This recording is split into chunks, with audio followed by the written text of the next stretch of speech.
Page 2 de la lettre recommandée AR 1A 124 291 8091 1 de mon compagnon, adressée au service consommateur de SFR à Arras. Première question. Pourquoi alors que je ne me suis jamais identifié, ma ligne n'a pas été suspendue, comme indiqué dans le SMS du 4321 le 16 septembre 2015 à 12h43. Dans votre courrier du 18 novembre 2016, vous n'apportez aucune précision sur la demande ministérielle demandant aux clients ayant souscrit à une offre sans engagement de s'identifier pour bénéficier des services souscrits.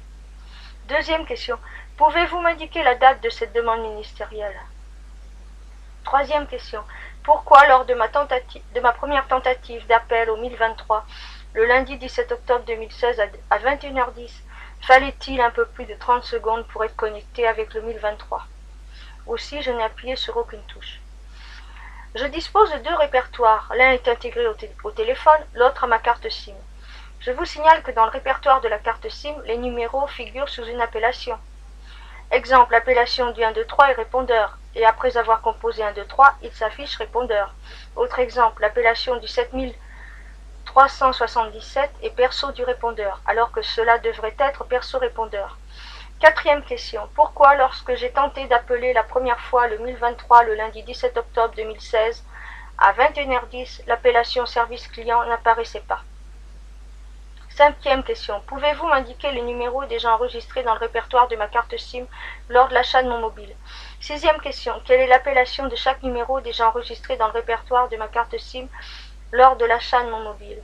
Septième question. Pourquoi 7377 est-il répertorié sous l'appellation perso du répondeur et non perso répondeur?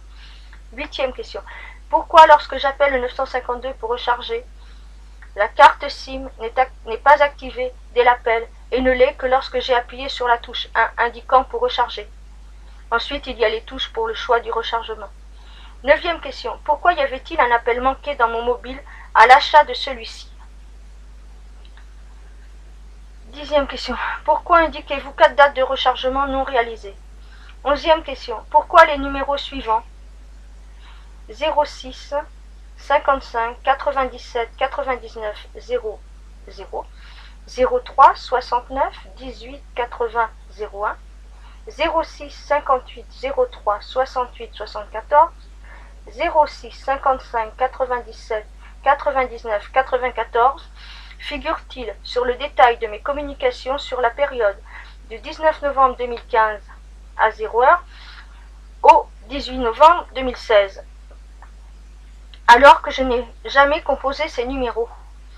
Douzième question. Pourquoi le 952, le 950, le 963 ne figurent-ils pas sur les factures détaillées puisque le répondeur 123 est mentionné? Treizième question. Pourquoi sur les factures détaillées n'est-il pas précisé pour le 1023 le type d'appel alors qu'il l'est pour le 123? Quatorzième question. Pourquoi indiquez-vous que vous m'envoyez les factures détaillées depuis l'ouverture de ma ligne alors que cela est inexact? Quinzième question. Quelle est la date d'ouverture de ma ligne? Seizième question. Pourquoi l'horaire des SMS du répondeur et des SMS, messages reçus, est différent de l'horaire affiché sur mon mobile de fin octobre à fin mars, heure d'hiver?